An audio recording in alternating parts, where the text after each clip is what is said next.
অর্থ উপদেষ্টার কার্যালয়ে জরুরি বৈঠকে বড় সিদ্ধান্ত 1:5 অনুপাতে কার্যকর নবম জাতীয় পে স্কেল বেতন ভাতা ও পেনশন কাঠামোতে আসছে ব্যাপক পুনর্গঠন। এই বিষয়টি নিয়ে আজকের এই ভিডিওটিতে বিস্তারিতভাবে আলোচনা করতেছি। বিস্তারিত আলোচনা করার পূর্বে এখন পর্যন্ত যারা আমাদের এই চ্যানেলে নতুন সদস্য রয়েছেন তাদেরকে চ্যানেলটি সাবস্ক্রাইব করে পাশে থাকা বেল আইকনটি অল করে দেওয়ার জন্য অনুরোধ রইল।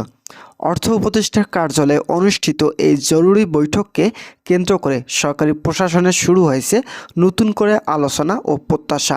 বৈঠকে স্পষ্টভাবে উঠে এসেছে নবম জাতীয় পে স্কেল বাস্তবায়নের মূল কাঠামো, যেখানে 1:5 অনুপাতকে ভিত্তি করে পুরো বেতন কাঠামো পুনর্গঠনের সিদ্ধান্ত জানানো হয়েছে। এই অনুপাতের অর্থ হলো সর্বনিম্ন ও সর্বোচ্চ বেতনের মধ্যে একটি ভারসাম্যপূর্ণ ও যৌক্তিক ব্যবধান তৈরি করা, যাতে প্রশাসনিক শৃঙ্খলা বজায় থাকে এবং কর্মচারীদের ন্যায্য আর্থিক নিরাপত্তা নিশ্চিত হয়। বৈঠকে অর্থ উপদেষ্টা জানান, দীর্ঘদিন ধরে সরকারি কর্মচারীদের যে দাবি ও অসন্তোষ জমে উঠেছিল, নবম জাতীয় পে স্কেল তার একটি কাঠামোগত সমাধান দিতে যাচ্ছে। এখানে শুধু বেতন বাড়ানো নয়, বরং একটি টেকসই ও বাস্তবসম্মত বেতন কাঠামো গড়ে তোলাই মূল লক্ষ্য। পে স্কেলের প্রতিটি ধাপ এমনভাবে সাজানো হচ্ছে যাতে পদমর্যাদার দায়িত্ব ও অভিজ্ঞতার প্রতিফলন স্পষ্টভাবে ফুটে ওঠে। নবম জাতীয় পে স্কেলের সবচেয়ে গুরুত্বপূর্ণ দিকগুলো একটি হলো বেসিক বেতনের পূর্ণ নির্ধারণ। নতুন কাঠামো অনুযায়ী সর্বনিম্ন গ্রেডে বেসিক বেতন আগের তুলনায় উল্লেখযোগ্য হারে বাড়ানোর প্রস্তাব রাখা হয়েছে। এই বেসিক বেতনের উপর ভিত্তি করে ভবিষ্যতে বাড়ি ভাড়া ভাতা, চিকিৎসা ভাতা, উৎসব ভাতা এবং পেনশন হিসাব করা হবে। ফলে একবার বেসিক বেতন বাড়লে তার প্রভাব পড়বে কর্মজীবনের প্রতিটি স্তরে। তো বন্ধুরা, ভিডিওটি চলাকালীন সময় এখন পর্যন্ত যারা নতুন সদস্য রয়েছেন তাদেরকে চ্যানেলটি সাবস্ক্রাইব করার জন্য অনুরোধ রইল। বৈঠকে আরও জানানো হয়, নবম পে স্কেল গ্রেড কাঠামোকে আরও কার্যকর ও বাস্তবসম্মত করা হচ্ছে। অতিরিক্ত জটিলতা কমিয়ে গ্রেডগুলোর মধ্যে স্পষ্ট ব্যবধান রাখা হবে, যাতে পদোন্নতি ও বেতন বৃদ্ধির পথ আরও স্বচ্ছ হয়। এতে করে দীর্ঘদিন একই গ্রেডে আটকে থাকা যে অভিযোগ ছিল তা অনেকাংশে কমে আসবে বলে আশা করা হচ্ছে। 1:5 অনুপাতে কার্যকরী সিদ্ধান্তটি বিশেষভাবে গুরুত্ব পেয়েছে। অর্থ উপদেষ্টা ব্যাখ্যা করেন, এই অনুপাত আন্তর্জাতিক মান ও দেশের আর্থসামাজিক বাস্তবতার সঙ্গে সামঞ্জস্যপূর্ণ।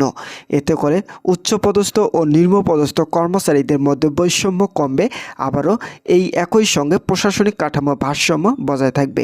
এই অনুপাত ধরে পুরো পে স্কেল সাজানো হলে ভবিষ্যতে বারবার সংস্কারের প্রয়োজন কমে যাবে। তো বন্ধুরা, নবম জাতীয় পে স্কেল ভাতা কাঠামোতে আসছে বড় পরিবর্তন। বাড়ি ভাড়া ভাতা নতুনভাবে আঞ্চলিক ভিত্তিক সমন্বয় করা হচ্ছে, যাতে শহর ও মফস্বলের জীবনযাত্রার বিবেচনা আসে। চিকিৎসা ভাতা বাড়ানোর পাশাপাশি স্বাস্থ্যসেবার সঙ্গে সমন্বয় করে একটি দীর্ঘমেয়াদী পরিকল্পনার কথাও বৈঠকে আলোচিত হয়। উৎসব ভাতা বেসিক বেতনের সঙ্গে আরও যুক্তিসঙ্গতভাবে সংযুক্ত করার প্রস্তাব রয়েছে। পেনশন ব্যবস্থার ক্ষেত্রেও নবম পে স্কেল একটি বড় পরিবর্তনের ইঙ্গিত দিচ্ছে। বৈঠকে জানানো হয়, নতুন পে স্কেল আলোকে পেনশন পুনর্গণনা করা হবে, যাতে অবসরপ্রাপ্ত কর্মচারীরাও এই কাঠামোর সুফল পান। এতে করে কর্মজীবনের শেষ পর্যায়ে আর্থিক অনিশ্চয়তা কমবে এবং পেনশন ব্যবস্থা আরও মানবিক ও কার্যকর হয়ে উঠবে। অর্থ উপদেষ্টা বৈঠকে স্পষ্ট করেন, নবম জাতীয় পে স্কেল বাস্তবায়নের ক্ষেত্রে ধাপে ধাপে এগানো হবে।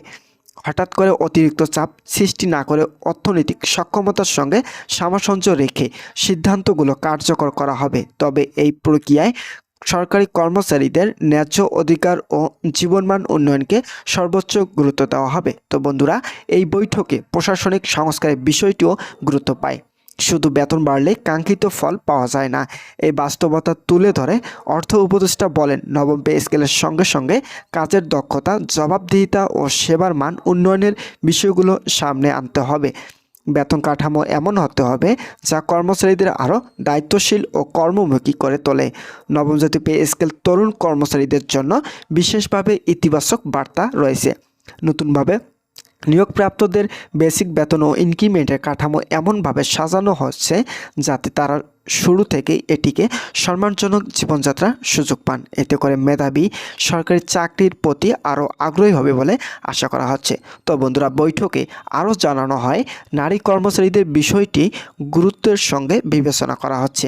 মাতৃত্বকালীন সুবিধা, কর্মপরিবেশ এবং ভাতা কাঠামোতে সমন্বয়ের মাধ্যমে নবম পে স্কেলকে আরও অন্তর্ভুক্তিমূলক করার পরিকল্পনা রয়েছে। এই দৃষ্টিভঙ্গি সরকারি চাকরিকে আরও মানবিক ও আধুনিক করে তুলবে। তো বন্ধুরা, ভিডিওটি এখন পর্যন্ত এসেও যারা যারা নতুন সদস্য রয়েছেন তাদেরকে চ্যানেলটি সাবস্ক্রাইব করে বেল আইকনটি অল করে দেওয়ার জন্য অনুরোধ রইল। অর্থ উপদেষ্টার বক্তব্যে স্পষ্ট ছিল, নবম জাতীয় পে স্কেল কোনো একক সিদ্ধান্ত নয়, এটি একটি দীর্ঘ আলোচনার ফল। বিভিন্ন স্তরের কর্মচারী প্রতিনিধি, প্রশাসনিক বিশেষজ্ঞ ও অর্থনৈতিক বিশেষজ্ঞদের মতামত নিয়ে এই কাঠামো দাঁড় করানো হয়েছে। ফলে এটি বাস্তবায়িত হলে দীর্ঘমেয়াদের একটি স্থিতিশীল বেতন কাঠামো নিশ্চিত করবে। নবম পে স্কেলের আরেকটি গুরুত্বপূর্ণ দিক হলো বার্ষিক ইনক্রিমেন্ট। বৈঠকে জানানো হয়, ইনক্রিমেন্টের হার ও কাঠামো এমনভাবে নির্ধারণ করা হচ্ছে যাতে অভিজ্ঞতা ও কর্মদক্ষতার প্রতিফলন ঘটে। এতে করে কর্মচারীরা শুধু সময় পার করলেই নয়, কাজের মান বাড়িয়ে ও আর্থিকভাবে উপকৃত হবেন। এই জরুরি বৈঠকের পর প্রশাসনিক মহলে যে বার্তাটি স্পষ্টভাবে পৌঁছেছে তা হলো, নবম জাতীয় পে স্কেল বাস্তবায়ন আর কেবল আলোচনার পর্যায়ে নেই, এটি একটি কাঠামোবদ্ধ সিদ্ধান্তের পথে এগোচ্ছে। 1:5 অনুপাতে বেতন কাঠামো নির্ধারণের ঘোষণা সেই পথ চলার একটি গুরুত্বপূর্ণ ধাপ। তো বন্ধুরা, সবশেষে অর্থ উপদেষ্টা বলেন, নবম জাতীয় পে স্কেল শুধু সরকারি কর্মচারীদের জন্য নয়, সামগ্রিক অর্থনীতির জন্য একটি গুরুত্বপূর্ণ সংস্কার। সঠিকভাবে বাস্তবায়িত হলে এটি কর্মপ্রেরণা বাড়াবে, প্রশাসনিক দক্ষতা উন্নত করবে এবং রাষ্ট্রের সেবামূলক কার্যক্রমকে আরও গতিশীল করে তুলবে। এই বৈঠকের সিদ্ধান্ত সেই লক্ষ্যে একটি দৃঢ় অগ্রযাত্রার ইঙ্গিত দিচ্ছে।